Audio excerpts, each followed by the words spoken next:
Is certainly one of the world's most popular religions, but many Americans are very unfamiliar with the faith and the tightly knit Sikh community in the United States. Let's bring in Eric Maripodi. He's co-editor of CNN's very popular Belief blog.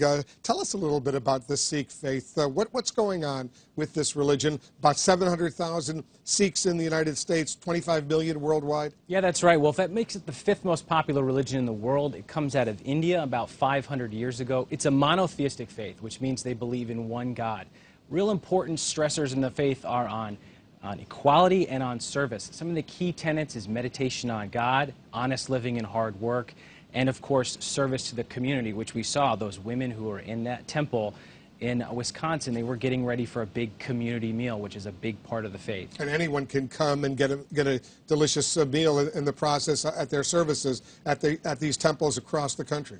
And around the world. As long as you're dressed modestly and you're ready to eat a vegetarian meal, you're more than welcome to come. And there's been a big stress from the Sikh community here in the United States that their temples are going to be open on Sunday, and they want everyone to come and participate in their services and in those community meals with them. We've done some checking, and a lot of people have. Since 9/11, there have been a lot of attacks against the Sikh community and their temples across the country. What's going on here? A lot of that comes from one of the most public displays of the faith. Men and women who are baptized into the Sikh faith let their hair grow long. They never cut it. The men in particular wrap their hair in turbans. Of course, after 9/11, when we saw those al-Qaeda leaders who had bastardized Islam, wore turbans, Osama bin Laden, Ayman al-Zawahiri. And so when people went out trying to commit a hate crime against Muslims, what we found is that Sikhs were the ones who were attacked in the United States, because many Muslim men here in the United States don't wear the turban. It's not fashionable. But for Sikhs, it's not about fashion, it's about their faith, and it's an important article of their faith. How is the community across the country reacting, and what about worldwide?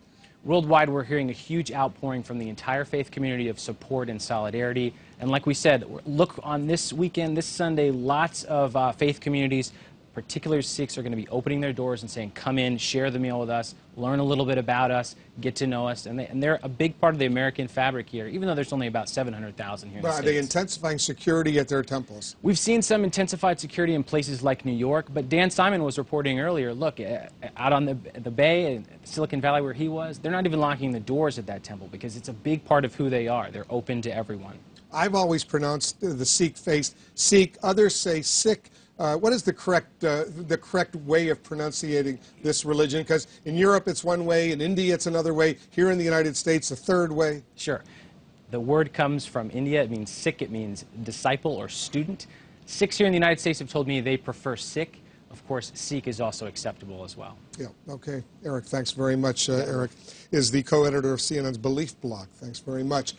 Much more on this story, by the way, coming up later. I'll speak with the mayor of this community that lost these individuals. He'll be joining us live. We'll get the latest.